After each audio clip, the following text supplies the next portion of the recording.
অন্ডালে আগ্নেয়াস্ত্র সহ গ্রেপ্তার এক দুষ্কৃতী। মারধরের সঙ্গে যুক্ত থাকা অপরাধীকে খুঁজতে গিয়ে অস্ত্রসহ এক দুষ্কৃতীকে গ্রেপ্তার করতে সফল হল আসানসোল দুর্গাপুর পুলিশ কমিশনারেটের অন্ডাল থানার পুলিশ।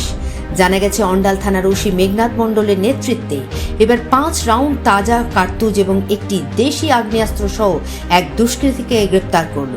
ঘটনা প্রসঙ্গে জানা যায়, অন্ডালের কাজুরা গ্রামের মধুসূদনপুর কলিয়ারিতে রাত্রি 2টো নাগাদ পুলিশ অভিযান চালিয়ে বছর 32-এর রাজেশ কুমার তাঁতি নামের ওই ব্যক্তির বাড়ি থেকে আগ্নেয়াস্ত্র মজুত রেখেছে এই খবর পেয়ে তল্লাশি চালালে তার বাড়ির মধ্যে থেকে 5টি তাজা কার্তুজ এবং আগ্নেয়াস্ত্রটি উদ্ধার করে। এই ঘটনার প্রেক্ষিতে পুলিশ 25-এর বি ধারায় অস্ত্র আইনে ওই ব্যক্তির বিরুদ্ধে মামলা করে। বৃহস্পতিবার পুলিশ ধৃতকে দুর্গাপুরের সিজিএম আদালতে হাজির করে।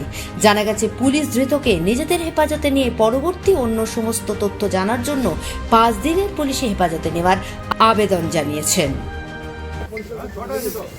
রাজেশ, তোমাকে কি জন্য ধরেছে? হ্যাঁ, তোমাকে কি জন্য ধরেছে পুলিশ? কি পেয়েছে তোমার কাছে? আর্মস পেয়েছে? আর্মস? বন্দুক রেখেছিলে বাড়িতে?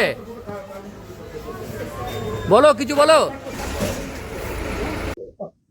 ধরা পড়েছে, তো এই ব্যাপারে কি জানা?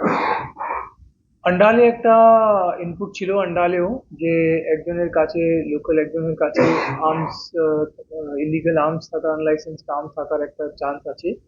তো সেটা নিয়ে একটা ইনপুট ডেভেলপ হয়েছিল। ওই ইনপুট ডেভেলপ করার পর কালকে নাইটে রেড করা হয়েছে। রেড করার পর একজনের কাছ থেকে একটা আর্মস এবং 5 রাউন্ড অ্যামিনিশন সিজ করা হয়েছে ইলিগাল।